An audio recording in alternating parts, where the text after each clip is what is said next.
கோவை மாநகர போலீசாரின் ஏற்பாட்டில் ஆட்டோ ஓட்டுநர்களுக்கான நலவாரிய பதிவு இலவச முகாம் இன்று மார்ச் 27ஆம் தேதி கோவை காவலர் பயிற்சி பள்ளி மைதானத்தில் நடைபெற்றது. இந்த நிகழ்ச்சியை மாநகர காவல் ஆணையர் சரவணசுந்தர் தொடங்கி வைத்து ஆட்டோ ஓட்டுநர்களுக்கு நலவாரிய அட்டைகளை வழங்கினார். இன்று காலை 11 மணிக்கு தொடங்கிய முகாம் மதியம் 2 மணி வரை நடைபெற்றது. இதில் ஆண், பெண் ஆட்டோ ஓட்டுநர்கள் 220 பேர் கலந்து கொண்டு நலவாரியத்தில் இணைந்தனர். இந்த நிகழ்ச்சியில் எஸ்பிஐ வங்கி அலுவலர்களும் கலந்து கொண்டு ஆட்டோ ஓட்டுநர்கள் மற்றும் அவர்களின் குடும்பத்தினருக்கான குறைந்த பிரீமியத்திலான இன்சூரன்ஸ் திட்டங்கள் குறித்து எடுத்துரைத்தனர்.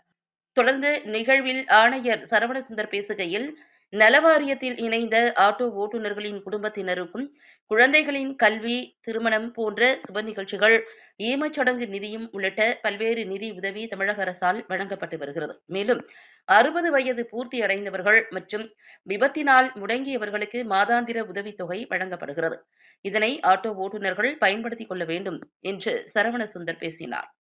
இந்த முகாம் நாளையும் நடைபெறவுள்ளதாகவும், ஆட்டோ ஓட்டுநர்கள் இந்த முகாமினை பயன்படுத்திக் கொள்ளலாம் என்றும் அதிகாரிகள் தெரிவித்தனர்.